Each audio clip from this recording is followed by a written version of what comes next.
Greetings and welcome, internet friends. So you've learned about complex numbers, imaginary numbers. How wonderful. The world is much more complicated than we first perceived. And so one of the things we'd learned about imaginary numbers is that I, the imaginary unit, is equal to the square root of -1. We also learned that I squared is equal to plain old -1. And so using those facts, I'm able to now simplify things that I previously was unable to. Square root of -18. Oh wait, so that minus sign, I'm gonna pluck that I out, and so that's gonna be the square root of -1, which will become an I. Square root of 18, the 18 part, does have a largest perfect square that goes into it, which is 9, and so 9 goes into it twice. And so I can break this apart like so. Square root of 9 is 3. Square root of -1 is I, and the square root of 2 is irreducible. And so 3I rad 2. Oh, doesn't that I look great with a little tail on it? It's so good, adorable. So let's see, -4 over here, square root of 32, I think I can break this up into three things. The minus sign is going to become that -1. 32, the largest perfect square that goes into it is 16. Now, if you said 4 and 8, the issue is that your 8 would have then further broken down into another square root of 4 times rad 2. And so you can do a more slow approach, but why not find the largest perfect square that goes into it? -4 times rad 16 is 4. Square root of -1 is I, and rad 2 won't be able to reduce. And let's multiply those out. -16I rad 2. And okay, so we learned this idea that if I have two complex numbers that are equal to each other, then their real parts are equal and their imaginary parts are equal.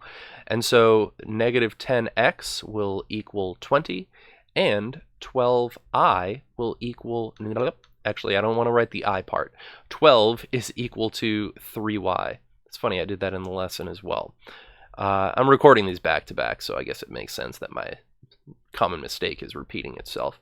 So x is equal to -2, and then y is equal to 4. All right, so it's not too bad, not too bad. Here we go, add or subtract. Oh, I chose a little bit of a trickier one. Make sure you distribute this minus sign. You can pretend it's a -1. You don't have to. So 7 minus 3 minus 4i plus 6i. And now I just combine like terms. So the real parts get combined, that's a +4. And the imaginary parts get combined. Oh, I leave that in orange. So that's +2i. And final answer. Right? Not too shabby. Man, we're cruising right along. This is a good little assignment right here. Okay, ooh, got some double distribution for multiplying. So 3 times 4 is 12. 3 times I is plus 3i. I've got -2i times 4 is -8i. And -2 times I, -2i times I is -2i squared. And so this case, we're going to have to remember the fact that I squared is equal to -1. And so we're going to replace this little portion right here with that -1 in a second.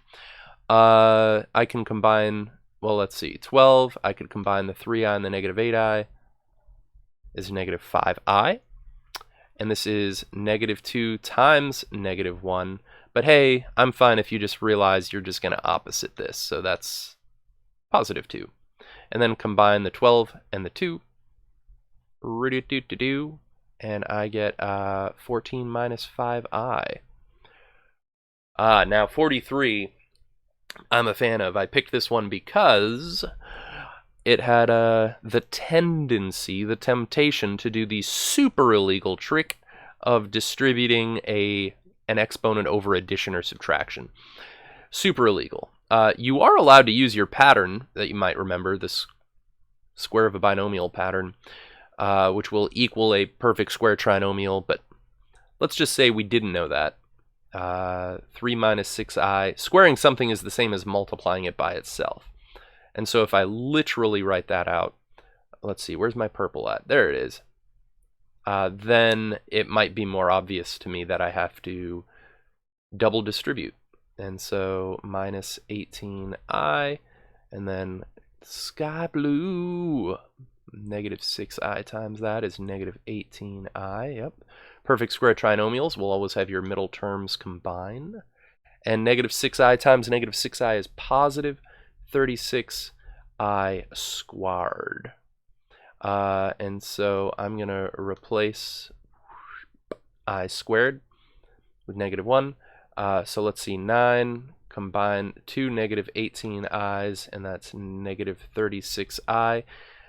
Plus 36 times negative 1 is the same as just minus 36, right? And then 36 and 9, what is that? Negative 27, if I combine those.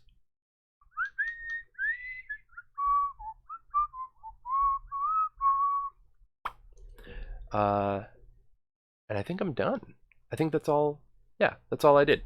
This particular unit does have some other examples that show up later, but since I'm doing my solving quadratics unit later, hopefully we'll revisit them then. All right, well, thank you kindly, everybody. Have a great day.